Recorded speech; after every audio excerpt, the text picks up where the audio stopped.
Douglas Bickford. It is 7:45 a.m. here on the 13th of December 2021 in my hometown of Klamath Falls, Oregon.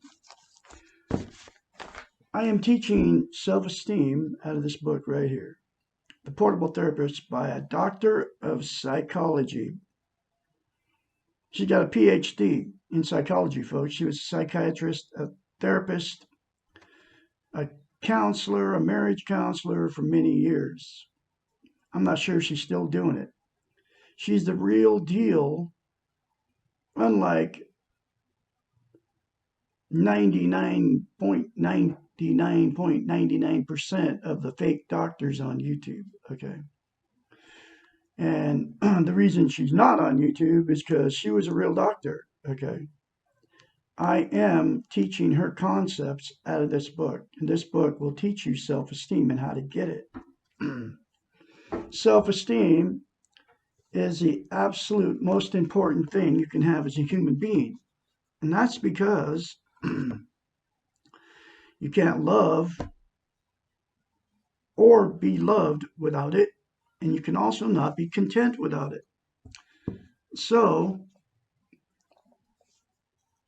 here is the concept from a doctor, a psychiatrist, how to attain self-esteem. Okay.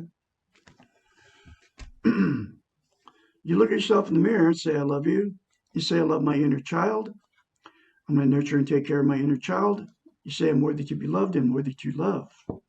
You say those three things to yourself in the mirror daily instead of criticizing yourself in front of the mirror in the morning when you get up, when you're shaving as a man, putting a makeup on as a woman. Instead of criticizing yourself like you all do out there, I did the same thing. Say those three things to yourself in the mirror. And then you won't criticize yourself anymore because it'll give you what is called self-esteem, which is also known as self-love, self-confidence, self-worth. Okay. And you have to do it daily, according to her. This is all coming from her. This isn't come from Douglas Bickford. It's coming out of a book written by a psychiatrist. Okay. And it works because I did it. I started reading this book in December of 2020. Okay. And when I first read it, first chapter I read was How to Fall Out of Love, which is one of the very last chapters in the book. It she said, say I love you in the mirror. Okay. And I did it. I started doing it immediately.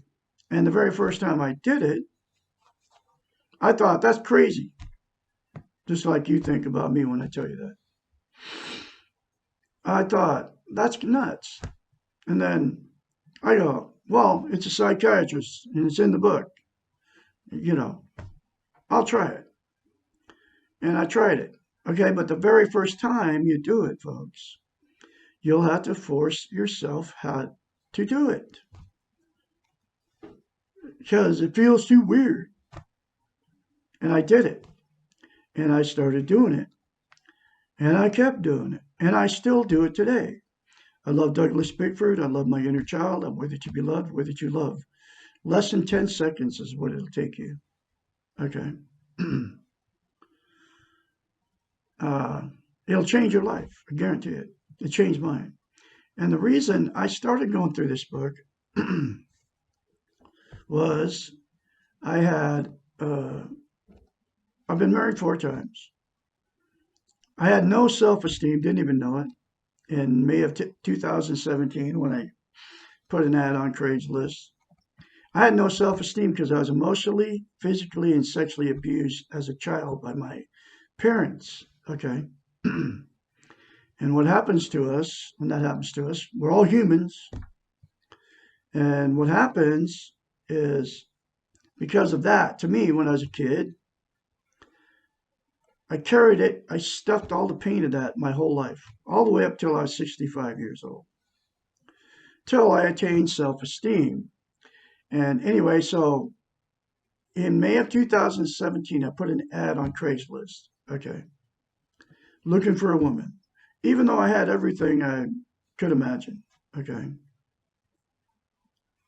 Uh, I mean, I had a thriving hot dog business in Spokane, Washington, in front of the courthouse for 9 years. I had bought and paid for a beautiful manufactured home, a 2001 Marlette, 3 bedroom, 2 bath, in a beautiful park in Spokane, Washington. One of the nicest ones there, called Cascade Manufactured Home Community. I had $35,000 in silver in a safe in my house. I had 4 vehicles. I was paying on one of them, but all the other three bought and paid for cash. I had military retirement money coming in. I had it all. Okay. But what I didn't have was self esteem. So that, because you can't be content without self esteem, I put an ad on Craigslist looking for a woman because I wasn't content. I've been married 4 times because I wasn't content. And the thing about self esteem, like I said, you can't be content without it, but you also can't love and be loved without it. So you will get what I did 4 marriages. I've been married 4 marriages because I couldn't love and couldn't be loved because we attract exactly what we are. Uh, if you don't have any self esteem, you'll get with somebody that doesn't have any self esteem. Okay? You'll get in toxic relationships, unhealthy relationships. 4 marriages I've been in. So, anyway, I left her uh, over 13 months ago because I was with her 3.5 years. Because she was threatening to kill a third cat. She already killed 2 of my cats, and I let her do it because I had no self esteem. Literally. That's what I did, and that's what you do too out there with no self esteem.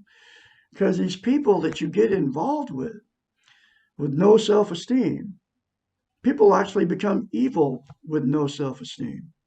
That's how the Jeffrey Dahmer thing happened. Okay, and uh, Gacy, I think his name was Gacy, William Gacy, I think he was. All these serial killers. Because they had no self esteem, self worth, self love. People like, and like I said, the people become evil. My wife had become evil because of her low self esteem. No, she had zip self esteem. And she killed 2 of my cats because of it. And I let her do it because I had no self esteem. But anyway, I left her in Idaho, November 2nd, 2020. I left everything I owned because she's going to kill a cat. His name's Bullseye, and he's alive and kicking today because I got woke up that day. I call God the Great Spirit. That's who I believe woke me up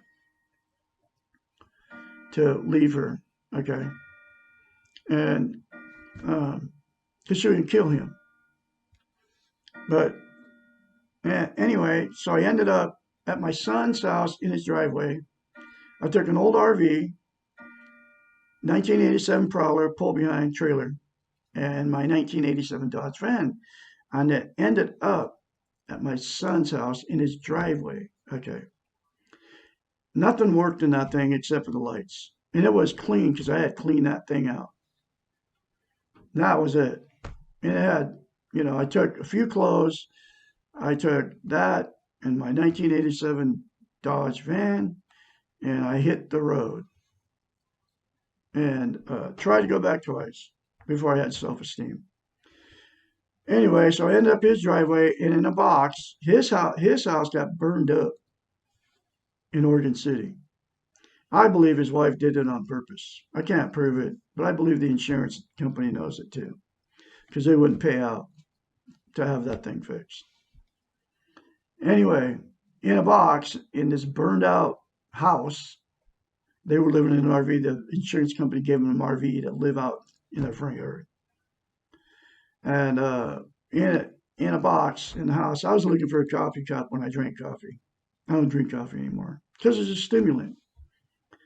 Anyway, I ended up at his house looking for a coffee cup in that box, and at the bottom of the box was this. Okay, this book. It actually had the covers were on it, and it was all falling apart, but they fell off. But which is the same book as this one. Okay, and in this book is I found I call it mirror therapy. It's just mirror concept. It's her concept, the mirror. You know, look at yourself in the mirror saying, I love you. Okay, it came out of this book or this book, you know, whatever. Same book, but I got a new copy, you know, or another copy off of Amazon between $6 and $15.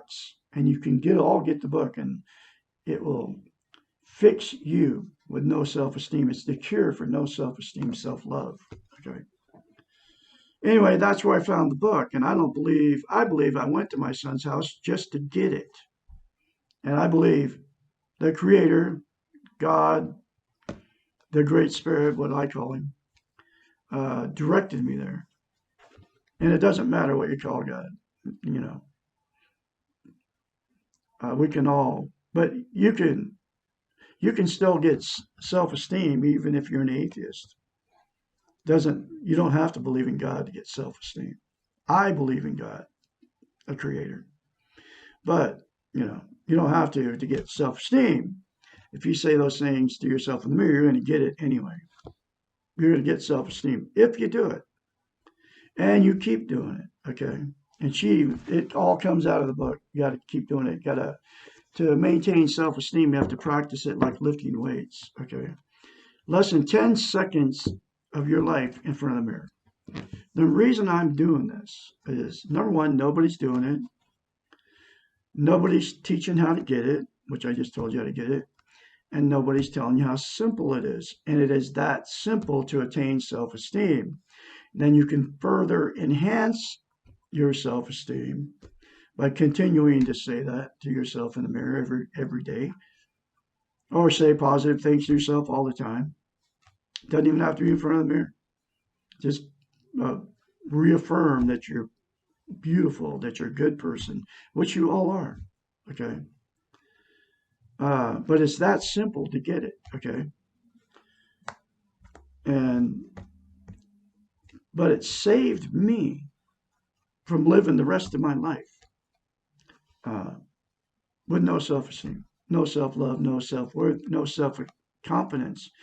And I haven't jumped back into another relationship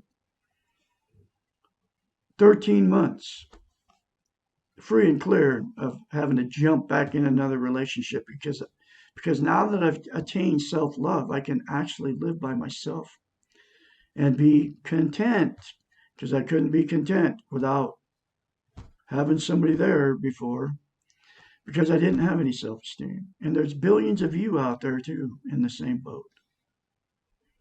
Literally, I believe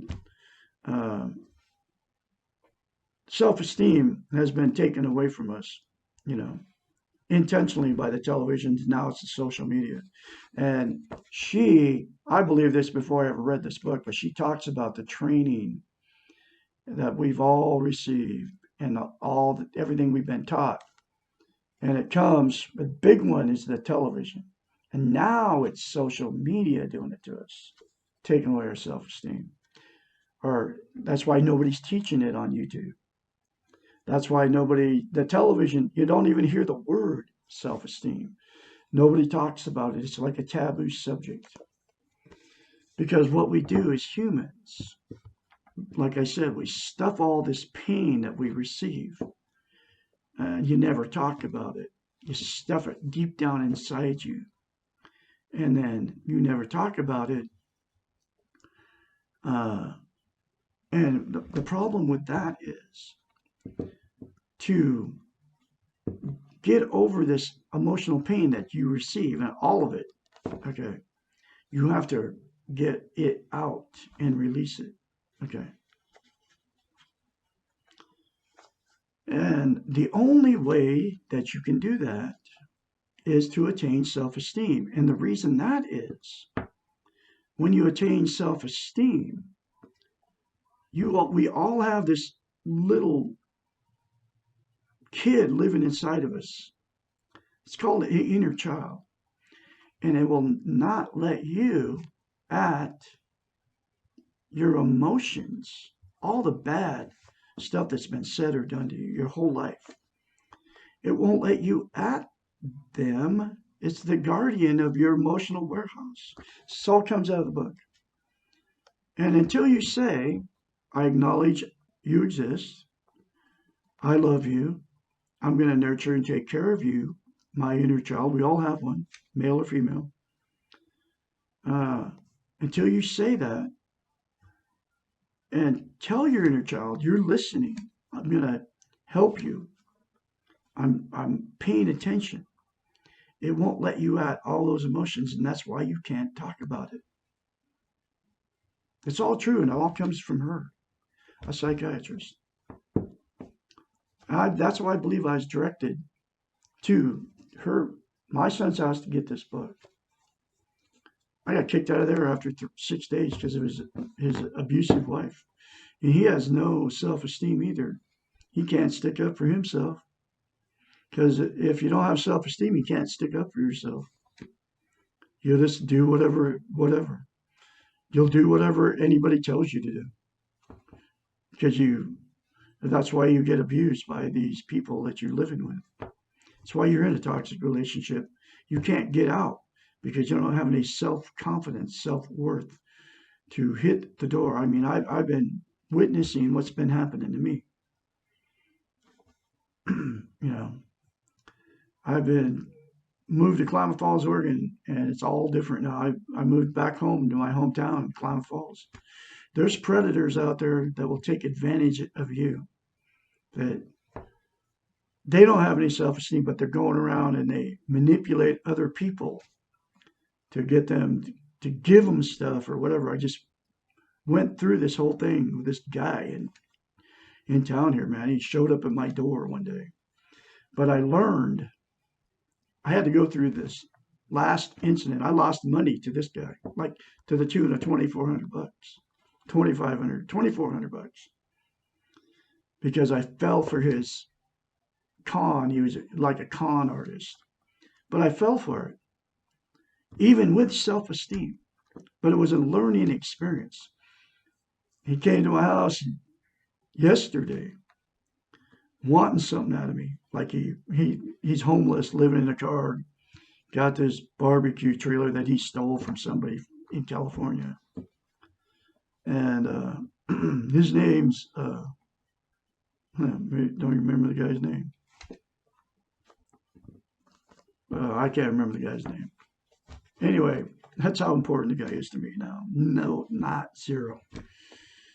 Anyway, but I let him con me one last time. I got conned, but I believe everything happens for a reason, and it happened for a reason. I had to learn that there's people like that will, he's like prowling my neighborhood looking for people to manipulate and to con. And he conned me, and I let him do it. Not no more. I keep learning all this different stuff. Then I had a woman, 38 years old, drug addicted, show up at my door from the same place that guy was hanging out at, a drug house, here on East Main Street in Klamath Falls. Try to manipulate me to give her stuff. She would have used sex to do it too. 38 years old, no money, no self-esteem, no nothing.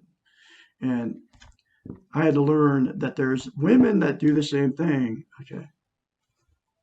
But I'm not done with women. It's just all learning experience for me. But this is the stuff that I believe it comes from God. You can call it goodness, whatever you want to call it. I call it the Great Spirit. It's like I have to learn more and more stuff. Anyway, that's what I've been learning since I've attained self-esteem. I'll never lose it again because I practice it daily. Okay. I'll never ever go back to the way I was. But the reason mirror therapy, that's what I call it, is so powerful is because you can't lie to yourself in the mirror.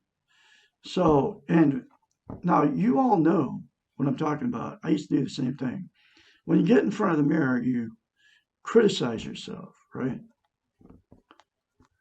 And it's very easy for you to either think bad thoughts about yourself or say stuff bad about you when you're in front of the mirror, yourself. It's very easy for you to do that. Do you know why that is? It's because you don't have any self-esteem. You don't have any self-love. You would never ever tell anybody that you love to their face, and that's what you're looking at, like just like me. I'm looking at myself right now. You would never say, "You're terrible. Oh no, look at you, you're getting wrinkles." And I'm looking at myself right now. I'm okay with the way I look at 65 going on 66. We all age and we all get older. That's the way it is. People do this at 19, 20, 29. They do. Young people do it. I did it when I was young. Oh no, I'm getting old. I'm going to be 30. Ah! Say bad things about myself in the mirror. But you say exactly what you are. You say what you feel about yourself in the mirror. If you loved yourself, you would never ever say bad things about yourself. Just like you wouldn't tell somebody that you loved bad things to their face. So you got to think about that, folks. And it's all true. You don't have self-esteem. But it's not even your fault. You've just never been taught. Now I am teaching you how to get it. And you can all get the same thing I got. I have it now on steroids because of mirror therapy. And it all comes because I met this woman, Susanna McMahon, a psychiatrist. She actually told people in therapy sessions to say, "I love you" in the mirror. And I'll bet money that they went home and did it because she had the credentials for it. She was sitting in an office or wherever. She was a psychiatrist and she told them to do it and they went home and did it. So you have to think about it. I am teaching her concepts. It's not coming from Douglas Bickford. And the proof is me, it works. I'm not crazy. I'm just a nice guy out here trying to help you all. Anyway, I'm going through a chapter at a time, and I can be your mentor because I've been through this change, because you will change if you do that. I can be your mentor. I can help you. 458-232-5238. I don't want nothing from you. Unlike most of the YouTube channels. Okay. They all want your neighbor. Okay.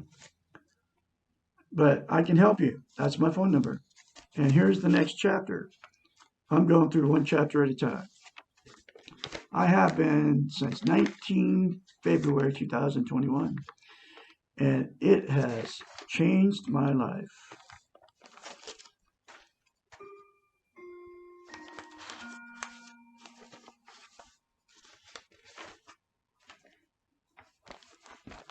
Chapter 52. Why am I so critical, judgmental? Criticism of others reflects our own level of insecurity. It is impossible to accept others and their weaknesses and mistakes if we cannot accept ourselves. The more unsure we are about ourselves, the more we look for faults in others. And to be secure in yourself, those three things in the mirror will make you secure in yourself. I used to do the same thing, folks. And you all know you have done this to people. I used to do it. Not no more. I will not condemn, judge, criticize other people. I say that to myself daily now. The more unsure we are about ourselves, the more we look for faults in others. This is one way of excusing our own faults. We justify ourselves by criticizing others. It is as if we are saying, "I'm not so bad, just look at him. He's worse or she's worse." The Western model seems to need comparison with others. She calls all the training we've been got throughout our lives the Western training model. And throughout this book, almost every chapter says it. The Western model seems to need comparison with others and judgment of everything and everyone as part of the competitive edge that we have been taught, brainwashed, I call it brainwashed, to acquire as a means to success. We have learned, been brainwashed, to measure our success by comparing what we have relative to what others have or do. Often we criticize others to help us feel more secure about ourselves. It is easier to judge others as imperfect and focus on their weaknesses than it is to take a hard look at our own behaviors. And y'all know what I'm talking about. You've all been there. You do it. I don't do this stuff anymore because I attain self-esteem, self-love. And you can get it too. Besides, everyone else is doing this, and criticism of others seems to be an ordinary and often interesting part of human communication. Let me tell you what he did ensures an interested audience. And isn't all gossip dependent to some degree on criticism or judgment? Question mark. One problem with judging others is that while it may tend to make us feel better to focus on others' faults rather than your own, and it may seem to lessen our own insecurities, it is a very short-lived remedy. All too soon we become aware that if we're saying all this negative stuff about someone else, what are others saying about us? Question mark. As soon as we recognize that we are not immune from being judged and criticized, our insecurities increase. And you all know what I'm talking about here. Our defenses go up and we become even more critical and judgmental. And the negative circle becomes more vicious, and we become more insecure, and the weak ego is in full control. Judging other people, saying bad things about them, putting people down, gossiping, comparing, and being negative all contribute to the state of discouragement. No one wants to remain for a long time around discouraging people. Also, putting ourselves down, which is what you say to yourself in the mirror, folks. Comparing and finding ourselves to be less than everyone else. Putting others on pedestals so that we look bad all are aspects of judging, but this time we are on the lower end of the criticisms and we are vocalizing our own lack of security. In other words, you're watching all these people on television. You're putting them on pedestals. Rachel Maddow, Tucker Carlson, Sean Hannity, Rush Limbaugh when that guy was alive. All the rock stars, George Strait for country people, all the rock bands, all these famous people, Pink Floyd, all of them. There's millions of them that have all been rock musicians. It's like Joe Satriani. Okay, he's like, you put all these people that you see on TV on pedestals, and you feel bad about yourself because you judge yourself because you want to be like them, and they're just like they're like gods to you. And that's what they've done to us with the television. Now it's all over the social media. Okay, Facebook, right? Everybody's trying to be like all these famous people by throwing their picture up on Facebook. Anyway, and it's discouraging to you, and you don't even know it. But you can get out of all that by attaining self-esteem. You won't watch TV anymore, folks, once you attain self-esteem, because you'll find you won't have to put these people on pedestals and make yourself feel better anymore. Really, it all works. We become discouraging to ourselves, and that's just what I just said. And discouragement, either of others or of self, is one of the most destructive behaviors to the human spirit. And I believe that's why they created the television, just to do that to us.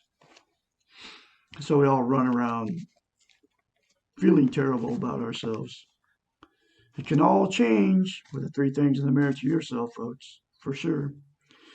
We cannot begin to do our best when we are in a discouraged state. And a lot of people are running around in a discouraged state. That's why you've been married more than once. That's why you've been relationship jumping. And people that aren't content, here's what you use out there. This is why you use it, because you're in a discouraged state, trying to make yourself be content, feel better. Drugs, alcohol, sex, TV, religion, another person, material possessions, and money. 8 things that you use to try to make yourself feel better, because you're running around discouraged all the time because you're putting all these people on pedestals that you see on TV. You use all those things, and they're all destructive to you, every one of them. All the 8 things. But none of them will ever make you content, happy. They will temporarily, but it'll only last a little while.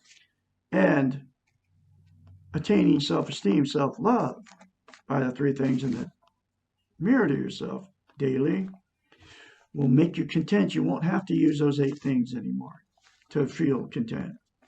You won't. It'll take you out of that. Okay, so you don't have to do that. You won't even, I haven't turned the television on. I haven't watched TV in over a year, I think. Because I can feel it, what it's doing to me. It takes you out of the reality of life. And it's very discouraging, too, because you look at all the perfect, even animation, okay? You look at how perfect it all is, okay? And I can feel it when I turn the television on, literally. But anyway, continue on here.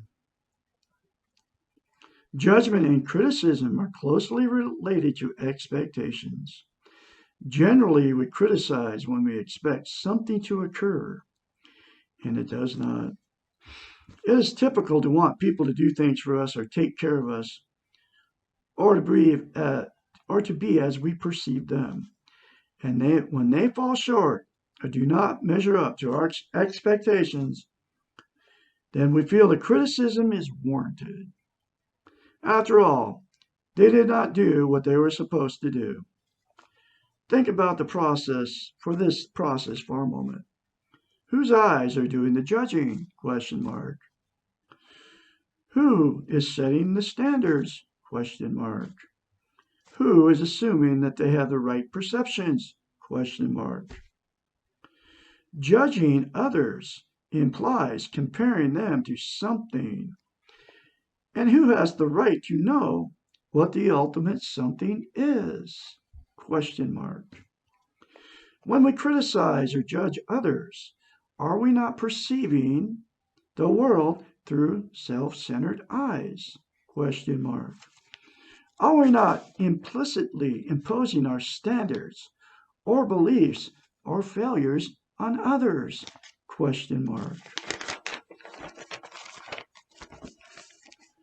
All judgment, all criticism of ourselves or of others implies the need for perfection.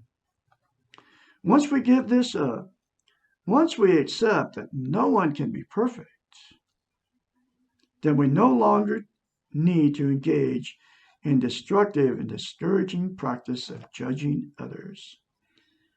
We can accept others, accept and let others be just the way they are. We can become encouragers, period.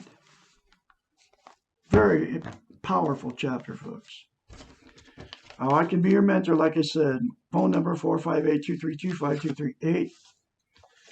This woman can change you if you get this book, read it, apply the other concepts in this book. This is just one of the chapters out of the book. And you can get out of the discouraging state of criticizing, judging, condemning others. Because you know how it just makes it even worse for you. You can become encouragers, just like this says. You were all born good. You will leave good. You're all beautiful people. You're all full of goodness. You can do anything you want. You just have to accept the fact that you're imperfect, and you can do yourself big favors by turning off the TV and turning off Facebook and quit letting all that come into you. It's not only just what you can see, it's what they're feeding us in subliminal messages, folks, that are making you feel bad about yourself. Okay. Anyway, like I said, I can be your mentor. Get the book. It's in a link and a description of every video I put up. I'll have another chapter for you tomorrow, which is Why Am I So Possessive? You all have a great and blessed day out there.